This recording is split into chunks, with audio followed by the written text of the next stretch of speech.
So now that you understand some of the core programming of fear, of love, and how that applies to the unconscious level, right? How that streams down into the conscious and subconscious mind, we all need to discuss also how this relates to the 7 chakras at the mental, emotional, and physical layers of the bodies. All of these things are just, remember, frameworks for us to be able to understand the spiritual psychology of how everything was created and how we express ourselves from a metaphysical perspective, because these are, through this understanding, it'll help us be able to apply the tools to help assist us in our own spiritual awakening and ascension process, right? Okay, so if you're not familiar with the term chakra, most people here probably are, but as a recap, it's an Eastern Indian term from the yogic tradition, which describes 7 energy centers of consciousness that unify the physical, emotional, and mental bodies, okay? Keeping the law of consciousness and vibration, in mind, it's kind of like a prism that breaks down sunlight into a rainbow, right? That same principle is applied to consciousness. Pure consciousness is pure light, pure non-dual light, right? And that's what your higher self is, and that's where your higher self resides. As your spirit streams that pure light down into the material world that we've been discussing, it's broken down prismatically into a hue of rainbow colors called chakras, okay? And that's why we're called hue man, right? We are a collection of rainbow hues of energy, and that's what we're expressing ourselves as humans. If any of the chakras is aligned with any of the fear-based beliefs and programs that we've been discussing in the mental body, right?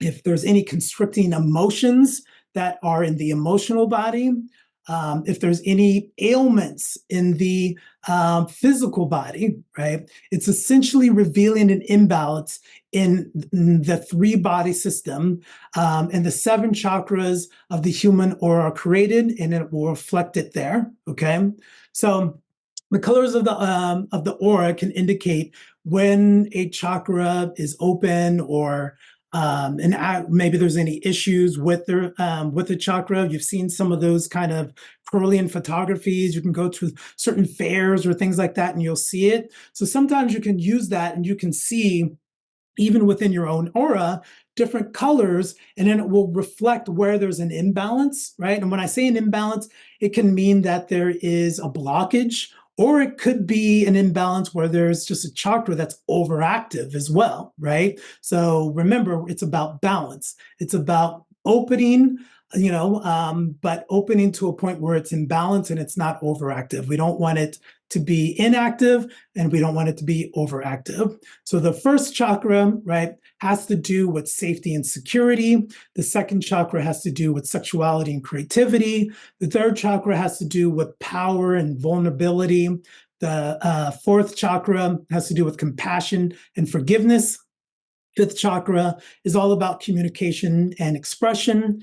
Sixth chakra, intuition, and is also connected to psychic abilities. The 7th chakra has to do with communication with the higher self, okay? All right, so here is an image of the 3 or 4-body system, I should say, which includes the higher self, with the 7 chakras included, embedded as well, right? So when all the chakras are balanced, the crown chakra begins to open up to the higher consciousness, activating also an additional 5 chakras. But we're not going to talk about that today, but just so that you're aware of that, right?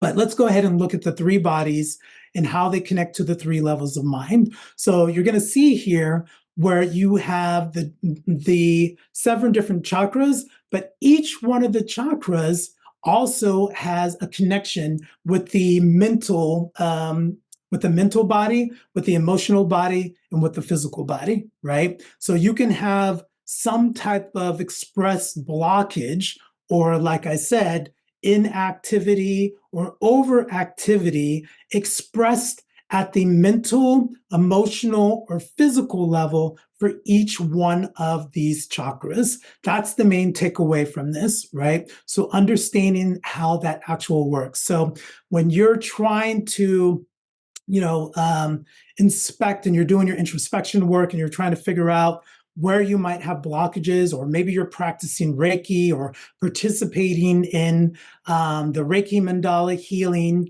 you can look at these different areas to be able to understand where you need the most work, okay? And here's another chart of characteristics of each chakra and the fears associated at the emotional and mental level, right? And we're trying to just focusing on the mental and emotional level because, as I said before, physical ailments are just the eventual manifestations of imbalance from the astral or the mental. So it starts at the mental, goes into the astral, eventually enters the physical body as an actual ailment, right? So most of the time in SOLANCHA, we're going to be focusing and spending our time there, right?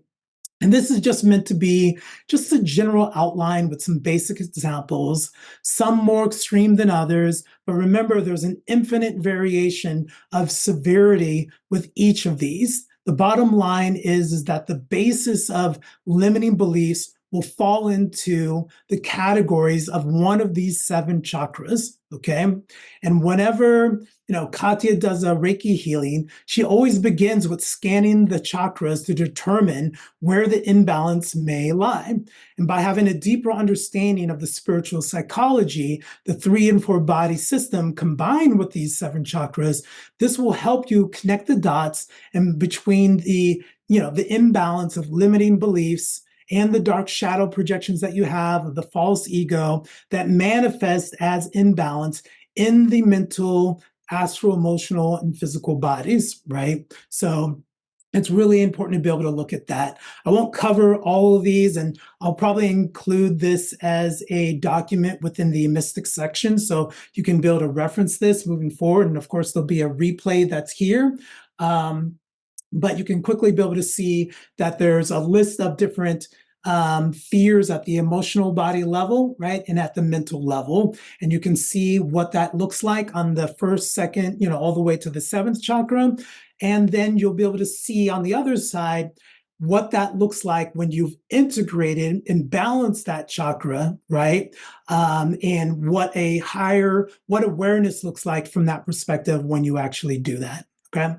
So again, I won't cover all of these right now, but it will be available in the Mystic section.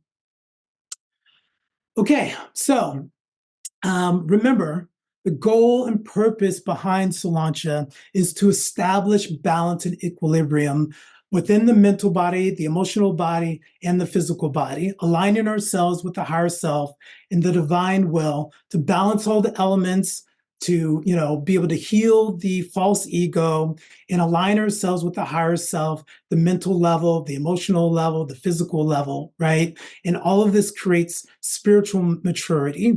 We do this by balancing the So and Cha principles, the 4 elements, the 4 levels of mind, the 4 bodies, and the 7 chakras.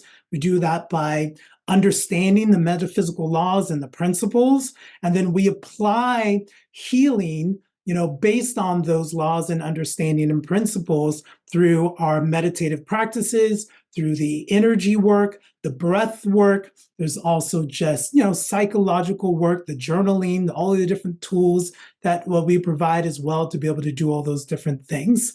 So as a recap, it's really, and I'll go back to this slide really quickly. This is the model, right? Understanding the higher consciousness, how Akasha plays into everything, what the unconscious mind is, the operating system, where the belief systems lie, the subconscious mind, and how that gets programmed, the conscious mind being mindful in all of that, the 7 chakras, how that manifests on the physical, the mental, and the astral level, right? And what that actually looks like as well.